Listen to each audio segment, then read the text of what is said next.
Hello, everyone, and welcome to this week's episode of the DVC Show. Coming up, we're going to take a topic written by Mr. Pete Scheidley off disboards.com about how Riviera sales are really going. Coming up next. The DVC Show is brought to you by DVCstore.com. You'll save thousands of dollars on your next DVC contract when you let the experts at the DVC Store help welcome you home. Visit them at www.dvcstore.com or call them at 1-800-550-6493. Hello, everyone, and welcome to the show, coming to you from the Bob Varley Studio in Orlando, Florida. I'm your host, Pete Werner, joined at the table this week by my good friends, Sean Fall. Hi. Jackie Gailey. Hi there. From the DVC Store, Mr. Jerry Saito. Hello. Joining us via Skype, Mr. Pete Scheidley. Hi there. And back in the production nook, our associate producer, Mr. Corey Fiescanaro. Welcome home. And hope your week is off to a good start. Couple things in housekeeping. Want to mention to everybody that DVC Store, if you're looking to rent out your DVC points, you really want to go talk to the folks at DVC Store. They are now paying $15.50 per point when you rent them out, and which is awesome. I think that's fantastic. I believe it's among the highest being paid right now, and they're also not doing tiers. You know, a lot of places now are doing these tiers where, you know, points. At Vero Beach or Hilton Head or Saratoga or Old Key West, you get paid less, not us. Yeah, it's all one price, and same thing for renting. There's no tiers. It's not more expensive if you're doing the Grand or something else. It's one price, so it's $15.50 for owners to rent out their points, $18.50 a point. Still a great deal if you want to rent points to stay at a DVC resort. So head over to dvcstore.com or call them 1-800-550-6493. Also, please, we're doing a topic based on a post on disboards.com, my discussion boards, our DVC forums. This topic that we're going to talk about is one of the reasons I am so incredibly proud that I own disboards.com and that we have this incredible community of folks on our DVC forums putting out unbelievable content just like this. And I'm not saying that because he's on Skype. You look across those boards, and there are so many people contributing amazing information. This one jumped out at me because this is a big discussion right now about Riviera resales or Riviera sales and how it's going. Of course, Disney doesn't release sales numbers, so we have to do some, or Pete had to do some creative digging and put this together. Of course, he's an engineer by trade, so he's kind of good at breaking things down. Thing. What's that? Numbers are my thing. Numbers are your thing. So let's talk about this. What did you discover as you looked at the numbers that are publicly available regarding Riviera sales? So what I started this article, there's obviously a lot of talk about Riviera and is it worth the money? Is it worth the resale restrictions? That type of thing. I wanted to put something together let's forget the discussion. Is the sales something is Disney seeing that the sales are hurting? Are the sales going where you would think they expect it to be? So I started in this article, I looked at over the last year, or in this thread, I looked over the last year of sales, and I was looking at Copper Creek and also Riviera, but also the other sales as well, to see are the sales softer than you would expect from a resort at this time of year. And I think what we're seeing is that there's definitely a little bit of a softness to the numbers we're seeing from Riviera. Now, is that because of it wasn't open? It's hard to say. Now that Riviera is open, I feel like, and I think you've said it before, Pete, the next 6 months are really going to be the true tale on this. But to me, we've seen quite a tail off in direct sales for new resorts. At the same time, and I don't know if this came out of that thread, or I also wrote an article, similar topic on DVC Fan, where I also looked at other direct sales. And what we're seeing is the percent of direct sales from the new resort, from Riviera, are actually quite low. Historically, if you look over the last several years, sales for the newest resorts, whether that's Copper Creek, whether that's Poly, typically run 80 to 85%, with the other 20% being the historical resorts, being Saratoga, being, whatever. We've seen the last few months, that number is actually, for the newest resort, being Riviera, that percentage is much lower. We're seeing only around 70% of direct sales coming from Riviera. And to me, that's a good indication that people are staying away from it, that people are calling Disney and saying, gee, I'm not sure I like this Riviera resort. I'd rather have Old Key West. I'd rather have Bay Lake Tower. I'd rather have some other thing. And I think, overall, are the sales bad? I don't think they're bad, but I think they're lower than Disney would want them to be. And I think seeing these sales, the fact that they're being made up by direct sales from older resorts, personally, and this is opinion, I don't think that's what Disney wants. I mean, Disney doesn't want to have to buy back and sell. They want to sell the newest resorts because that's where they make their money. Yeah, they make money from the older resorts by buying them back, but it's not nearly as much.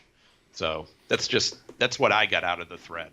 Well, yeah, and as you mentioned, and as I've said many times, that June, let's look at June, where we are. Let's run these numbers mid-year when it's been open for 6 months. That it's not an unknown quantity. I mean, it is at the time we're recording this, it's mid-February, and the resort's only been open for 2 months. Now I know, anecdotally, I definitely have seen people posting on the boards on Facebook that they went to Riviera and they bought. They bought knowing the resale restrictions because they really loved it. But I don't know that but I've also heard probably about the same number of people, myself included, say, yeah, you know what, I really like it, but no, I'm not buying. I don't want those resale restrictions. And if I am going to be limited to just, staying at, I would rather, because, right now we're hearing on the resale market in general, this resort, brand new resort, is going for $140 a point, which is actually higher than I thought it was going to be. But still, when you consider, this is a brand new resort, and it's only selling for $140 a point. And if you take a look at the current incentives that Disney Vacation Club has out for Riviera, this is probably the best indication that Pete is absolutely right that these numbers are soft. When you take a look at the incentives they're offering right now, I believe on 250 points or 270 points, it's averaging out to be $175 a point when you factor in the incentives. So I actually thought it was even less than that because I had seen something about it where people were getting offers on it, and I thought it was running as low as 169, but that might be lower than I think. I saw on that. What the threshold I saw that too was. for if you bought the right number, it was like 169. Yeah. But think about that. Disney is discounting this brand new resort. Oh. They are discounting this brand new resort. Now, they have to do that with Alani because Alani has been open for, what, 10 10 years? years. 11 years? 2012. No, 8 years. 2012. And it's still not sold out. Not because the resort isn't amazing. It's because the resort is located in Hawaii. Yeah. And, you take a look at the number of members that are concentrated in the Northeast and on the East Coast of the United States. That is a long trip. With that said, it is a worthwhile trip to make. Mm-hmm. And we've talked about that, but go ahead. I guess mostly for Jackie and Pete and Jerry, since y'all have been around the DVC world longer, how does... I've been around it as long as you have. No, I meant Pete Shide. I thought when you said How quickly did Saratoga Springs sell out? Oh, it took a while for Saratoga to sell. It was such a Yeah. massive resort. Yeah. Right. But like you a remember resort Saratoga like had Grand 14 million Floridian. points. Do what? What's that, Pete? Saratoga has like 14 million points too. Right. I guess I'm trying to figure out like what the comparable hype would be, because it's one thing to say, like for me, I'm not a huge fan of the Contemporary. It's just not a resort. It's never going to be my first pick of a deluxe resort. So were I around at the time when they announced Bay Lake Towers, that wouldn't have interested me, because it's kind of like the threshold of, the sister of that. Whereas, and you could stay and you had something to compare it to, or like Animal Kingdom Lodge, you could stay there, and then now there's the DVC option kind of thing. Whereas you could already be familiar with Beach Club, and now there's Beach Club Villas. And so it's easier for me to get on board with like, yes, I'm going to buy Beach Club Villas because I already love Beach Club and that's where I'd like to stay. Whereas with Riviera, there's nothing. It doesn't go. I like with Caribbean anything. Beach. I want to stay there. Right. because- So, but like with Riviera, I mean, Saratoga Springs is really the only other one besides Old Key West, but that was at the beginning. Right. So, like for Saratoga Springs, there was nothing to compare with it of what is this going to be to buy it on the front end. And Riviera's kind of the same way. Let's ask Jerry, because he's in the sales business. Right. So Yeah, well, when they opened like the Grand Floridian, I mean, it sold out very, very quickly. Copper Right. Creek, technically sold out, but I mean, those resorts tend to be on the market maybe 2 years, 3 years before they start selling out. And I think Grand Floridian was projecting faster than that. So, I mean, certain resorts will move quickly, but it just depends on obviously the demand, incentives, whatever Disney's offering. What I think it really is with Riviera is those resale restrictions. Like when you're shopping for a new home and they say, oh, you're shopping for a home, look at this beautiful new construction. But if you ever decide to sell it and move out of it, we're going to slap this crazy HOA rule on it that's going to affect the next buyer, which is going to affect the value of the home when you sell it. It's the same way with these DVC contracts, and Riviera being less appealing because you're going to sell it for less when you finally do sell it. But here's something that I was thinking about recently as I was doing some research. Depending on the type of transaction in Florida, it is the law in a real estate transaction that you have to disclose any material facts that may not be obvious to the buyer in a real estate transaction. Now, how that applies in timeshare, I don't know, but I will tell you right now, DVC salespeople are not, by and large, making people aware when they come to buy direct that if you try and resell this, there are restrictions that have been placed on this. Now, in a home transaction, in a real estate transaction in Florida, you'd lose your license for that, or you'd be severely reprimanded, because that is a material fact that directly impacts the value of your property. Now, I don't know enough about timeshare law in the state. I don't know if you have any insight on that, but I'm surprised. Maybe nobody's brought it up or nobody's done anything about it because it's perfectly legal, but I would think, on a transaction that could be as much as $50,000 to buy a fractional ownership in a timeshare, that you would have to be required by law to disclose.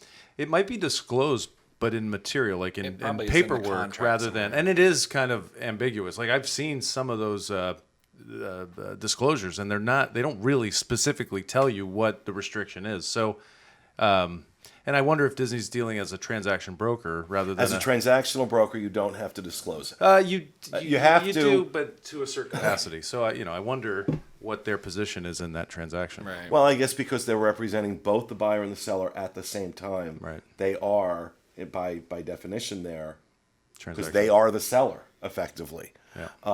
And they're representing both Disney Vacation Development and the buyer in the same transaction. Right. So I guess because that would make them a transaction broker, right? Yeah, I believe so. Yeah. I mean, you have to be legally. You can't be. well, it's assumed you're always a transaction broker unless you change that. unless you're a single agent or. I mean, they may just be selling direct. I mean, it may not be a transactional thing at all because they may not necessarily be representing themselves. I mean, anybody can go sell a house if it's your own house. Like you don't need an agent or anything to do that or whatever. Jackie could sell her home right now to someone else. And same thing with the have no real timeshare. estate I mean, agents involved Jackie at can all, sell. so- I can sell any one of my contracts myself if I choose to. Right. I don't need to go through, but But they are working; those agents are working directly for the developer. So developers, right, developers agents. So they're, I don't know enough about that law to be able to say, but I still think that there's probably something sketchy in the fact that shy of saying, hey, we just want to make you aware that there are restrictions on this if you try and sell it, that they can get themselves in trouble, and maybe that's what. So I don't want to start. I don't want to. comment. I'm sorry. I don't want to start like a thing where, because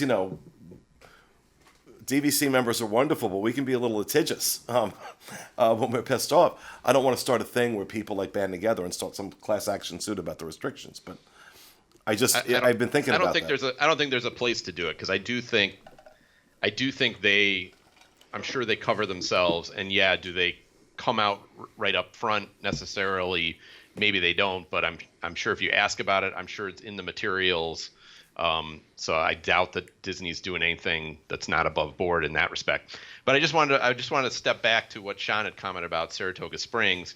I think that's a tough comparison to look at the sales for Saratoga Springs because number one, you're looking 10 plus years ago.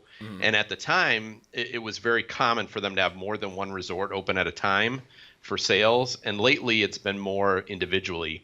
And that's why I kind of stuck to comparing recent ones. And so I just want to make this one point.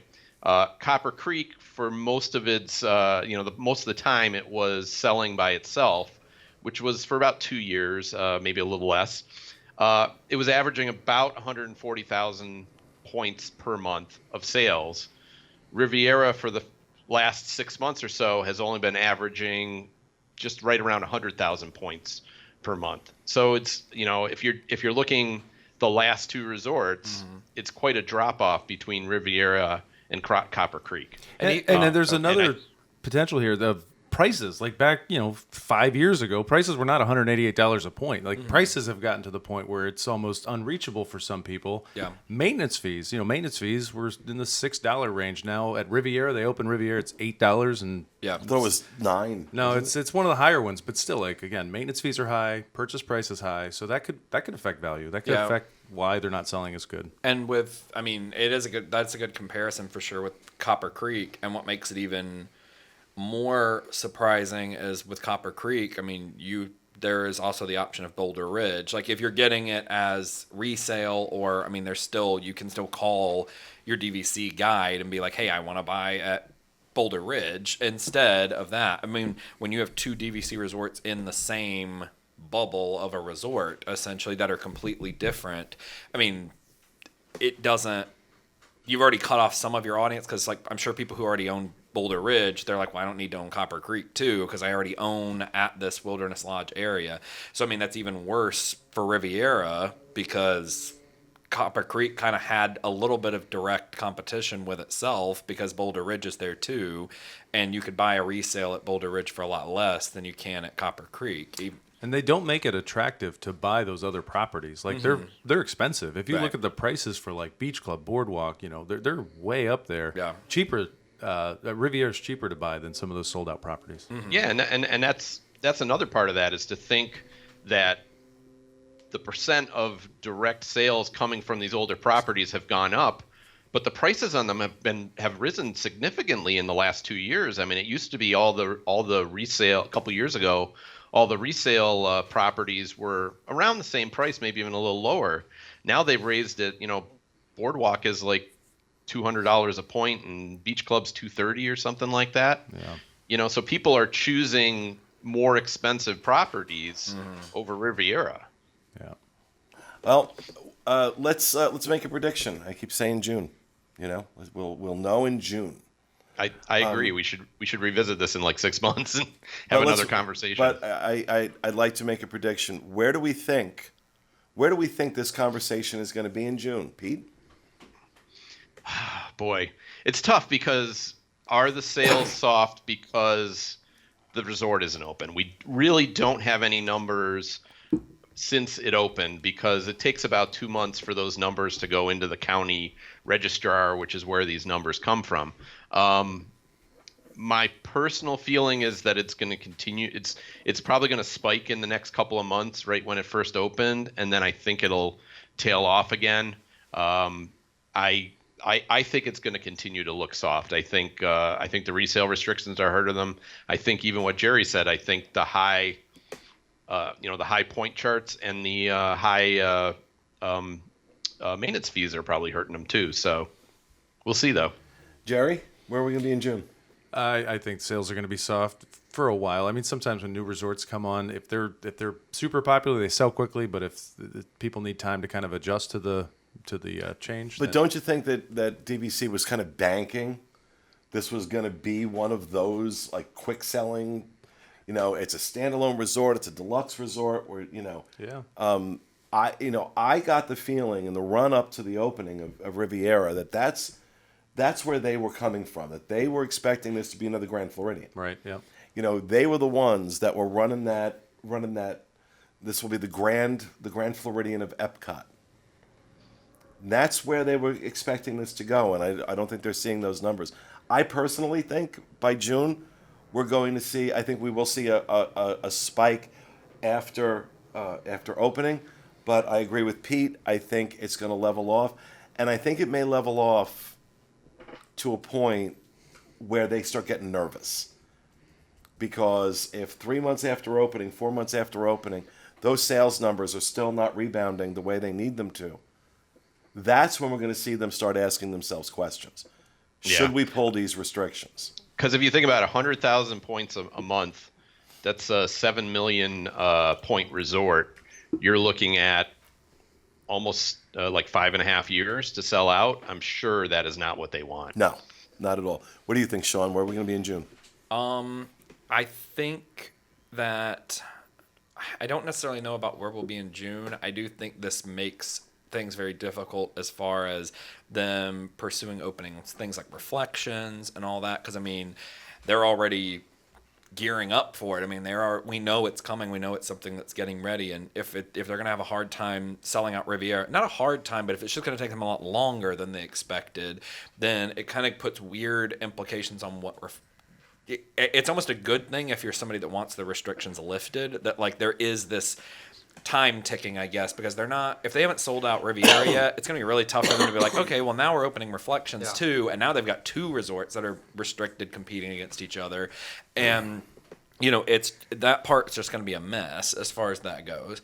I do think they're going to save themselves a little bit with the Disneyland tower getting added, because I don't think it matters that there's restrictions. They could add for that one. they could add a restriction that everybody has to wear red shirts and people be all in. Well, So- I think that Yeah. Disney is going to I'm ready. open that. I think it's going to sell very well and very quickly, and I think Disney is going to try to spin the story that like it's not because of the restrictions, because look at this resort with the restrictions, which isn't true because it's a completely different area and setup, and not that. And I know that's where they're headed with that. It's going to do well, and people are going to be hyped to up make for money, it. they need to be able to sell them here Right, yeah. in Orlando. Right, but I think they'll make the argument that like, oh well, that's obviously not the problem because it's selling the Disneyland. One But is by the selling time they get a extremely chance, well, so- by the time they get a chance to make that argument, the damage will be done here already. yeah, So you got to remember, Yeah, we're a good. and I don't think. I mean, that's not going to be open for 3 years, right? I think Right. if they haven't lifted the restrictions in 3 years, they're not going to lift them at that point. Yeah. It's Well, either something that's going to be decided in the next year or less. the other issue is that if they do, which maybe they don't want to because of how things have gone with Alani, but the other thing is if they don't lift the resale restrictions, they will never be able to build another resort outside of the parks again. Because if they build some ski lodge in Vermont Well, and I I got to think- resell that thing, like no one's going to buy that. Well, Like there's ski not- lodges would do fine because people, Well, like- the skiers love skiing and they would be fine. Right, But yeah. other places like a Vero or Hilton Head would never like work. yeah. I mean, if they try to do something like that in California or in whatever, they're just not. I you think can't resell it. I think Olani has cured them of the idea of that, yeah. Expanding. with that they're still not sold out 8 years on, Right. and not because it isn't a magnificent resort. Yeah. That you know But certainly with a restriction on it, there's no. they get away way, with like- it here. They get away with it here, and even in Disneyland because they have the theme parks. Well, then that expands out as well, and not to like continue on, but we have this big looming question of 2042. What happens? 2042, I mean, Riviera and Hilton Head still exist. Disney bought them, and there's no way they're going to be able to reopen that up and then have a restriction on it because who on earth would buy? You mean Hil- Vero and Hilton? I'm sorry, Hilton Head and Vero, yeah. Hilton Head and Vero, like who is going to purchase another contract at Hilton Head if it then has a restriction on it that they can't get rid of it unless the person wants to stay at Hilton Head every single time? Exactly. So, be very interesting to see where this ends up going. We will revisit this topic again in June because I keep saying June for some reason, and I don't know why, but we'll see where we are in June. That is going to do it for this week's show. We hope you enjoyed it. We will see you again next week with another edition of the DVC show. Have a great week, folks.